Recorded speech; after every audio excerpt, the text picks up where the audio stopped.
आज सबसे पहले हमारी ग्रोथ अगर आप देखें तो हमारी एक ऑर्डर बुक जो है आज 5.5 गीगावाट की ऑलरेडी ऑर्डर बुक है जो कि बढ़ती जा रही है क्वार्टर ऑन क्वार्टर, और एक्टिव इंक्वायरीज भी और हमें मिल रही है। तो आज अगर हम देखें नेक्स्ट 18 से 24 महीने के लिए हमारी ऑर्डर बुक काफ़ी हमारी कैपेसिटी काफ़ी हद तक सोल्ड आउट है जो हमें डिलीवरीज करनी है।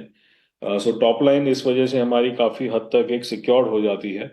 उस वजह से हमारे जितने भी सप्लाई चेन की हम नेगोशिएशन करते हैं या हमारे कॉस्ट हैं वो हम उसको बेटर मैनेज कर पाते हैं, जितने भी हमारे वेरिएबल कॉस्ट हैं, क्योंकि एक बेटर प्रेडिक्टेबिलिटी आ जाती है बिजनेस मॉडल में, जिस वजह से आप कॉस्ट को अंडर कंट्रोल कर पाते हैं। एंड दोनों के फैक्टर्स को मिला के ऑब्वियसली प्रॉफिटेबिलिटी में you we see a good growth coming forward. जी हिमांशु जी, श्रेया बात कर रही हूँ। Very good morning. और जैसे कि कंचन ने कहा, बहुत अच्छे नतीजे आपने पेश किए। Congratulations first of all. लेकिन सर, आपने कैपेसिटी एक्सपेंशन की बात की, 5.5 गीगावाट आप इस पे काम कर रहे हैं। इसके अलावा क्या लग रहा है इंडिया में कैसे आप कैपेसिटी एक्सपेंशन करेंगे, जिस तरीके से एनर्जी और रिन्यूएबल सेक्टर एक फोकस रहा है भारत में? अभी हमारी कैपेसिटी विंड टर्बाइंस के लिए 4.5 गीगावाट की हो चुकी है। हमने अपनी कैपेसिटी जो कि करीब 3.25 गीगावाट की होती थी उसको एक्सपैंड किया है। हमारे नए प्लांट्स हैं जो पौंडीचेरी में, अभी उसको हमने कमिश्निंग करी है।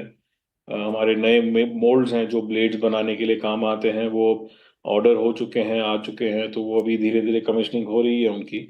हमारा जो कैपेक्स प्लान है करीब 350 से 400 करोड़ का सालाना कैपेक्स प्लान है अगले 2-3 वर्ष के लिए। तो हम अपनी कैपेसिटी धीरे धीरे उसको ऑगमेंट करते रहेंगे। पर आज जो मैन्युफैक्चरिंग कैपेसिटी है हम बना तो सकते हैं, जो ऑन ग्राउंड एग्जीक्यूशन है उसे थोड़ा हमें स्पीड पकड़ने की जरूरत है, as Suzlon and as industry both. तो कैपेसिटी एक्सपेंशन पे आउटलुक तो आपने बता दिया है, और जिस तरीके से इंडिया का फोकस है रिन्यूएबल एनर्जी की ओर, और ये काफ़ी ज़्यादा इंपॉर्टेंट भी है इस दिशा में इसको और ज़्यादा आगे बढ़ाने के लिए। लेकिन सर, जैसे कि हम देखें तो मार्जिन इस टाइम पे हमें काफ़ी दमदार देखने को मिले हैं। आने वाले अपकमिंग क्वार्टर्स में एक तो बजट भी आ रहा है, तो खासा फोकस भी होता है गवर्नमेंट का बजट पे, बजट के टाइम पे रिन्यूएबल एनर्जी पे। क्या लगता है कि मार्जिन यहाँ से हमें और एक्सपैंड होते हुए दिखाई देंगे, या करंट लेवल्स पे ये स्टेबलाइज होंगे? देखिए, आने वाले एक आध क्वार्टर में तो आई डोंट थिंक कि मार्जिन में हमें ज़्यादा फर्क देखने मिलेगा।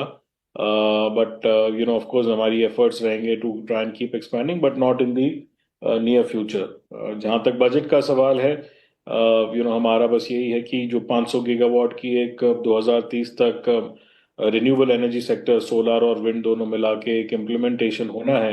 आई थिंक सारी इंडस्ट्री उस तरफ लगी हुई है, एंड उस चीज को एक टारगेट फोकस रखते हुए जितने भी पॉलिसी इनिशिएटिव्स या सॉप्स हैं उस एक वो यूनिडायरेक्शनल होने चाहिए।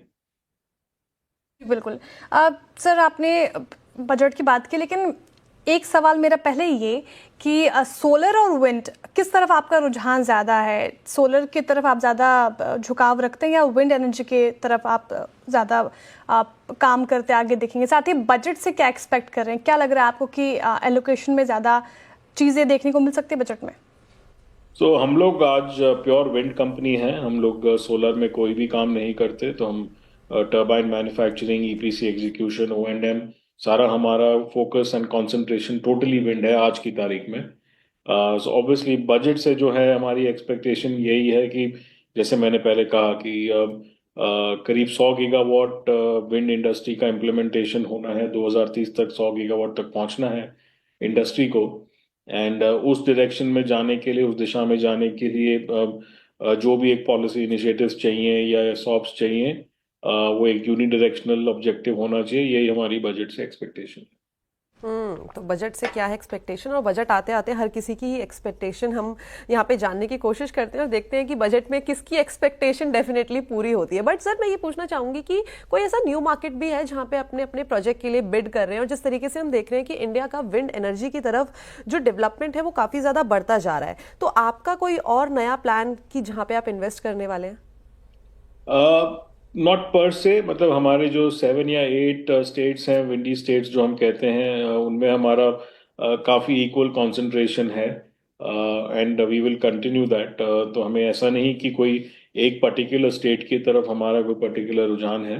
बट हमारी इन्वेस्टर प्रेजेंटेशन में भी आप देखेंगे जो हमारी 5.5 गीगावाट की एक ऑर्डर बुक है हमारे पास। ऑर्डर्स सारे स्टेट में है, चाहे वो राजस्थान हो, गुजरात हो, महाराष्ट्र हो, आंध्रा हो, कर्नाटक हो, तो तमिलनाडु, सारे स्टेट्स में हमारी एक इक्वल कंसंट्रेशन ज्योग्राफिकल स्प्रेड हो चुकी है। सर ये तो इंडिया की आपने बात बताई, कोई कंपनी का भी प्लान है कि ऑफशोर भी इसे लेके जाया जाए? सो ऑफशोर विंड टर्बाइन्स, हालांकि गवर्नमेंट ऑफ इंडिया के कुछ इनिशिएटिव्स आए हैं जो एक अर्ली स्टेज पे हैं। अभी हम लोग उसमें मतलब obviously we keeping our eyes and ears open, हम उस पे देख रहे हैं कि कैसे क्या डेवलपमेंट्स होती हैं। हमें लगता है कि मार्केट थोड़ा आज की तारीख में प्री मेच्योर है ऑफशोर के लिए, क्योंकि ऑनशोर टर्बाइन पोटेंशियल ऑल्दो इतना है कंट्री में कि वही नहीं टैप हुआ है आज तक। तो ऑफशोर हालांकि थोड़ी लॉन्ग टर्म स्टोरी है, but we will keep our eyes and ears open on how that market pans. Okay, तो इंडिया में तो जो ग्रोथ है वो इंटैक्ट है, बट हाँ आगे चल के हो सकता है कि डेफिनेटली ऑफशोर मार्केट में भी हमें एक डेवलपमेंट होता हुआ दिखाई दे। बट सर अगर ग्रोथ आउटलुक की बात करी जाए तो आगे के लिए क्या गाइडेंस है in terms of revenue, EBITDA and operational numbers? So हम एज मैनेजमेंट कोई गाइडेंस नहीं देते हैं, ये हमने क्वार्टर ऑन क्वार्टर हम रिपीट करते हैं। हमारे करीब आधा डजन एनालिस्ट रिपोर्ट्स हैं जो इन्वेस्टर्स एक्सेस कर सकते हैं उन्हें। मैं सिर्फ इतना ही कहूंगा कि जो 5.5 गीगावाट की हमारी ऑर्डर बुक है वो आने वाले 2 वर्ष में हमें एग्जीक्यूट करनी है, एंड एक्टिव ऑर्डर पाइपलाइन भी काफ़ी सिग्निफिकेंट है। हाँ ठीक है सर, बहुत बहुत शुक्रिया हमारे साथ जुड़ने के लिए, तमाम सवालों के जवाब देने के लिए, और all the best for upcoming quarter sir. शुक्रिया हिमांशु जी। धन्यवाद।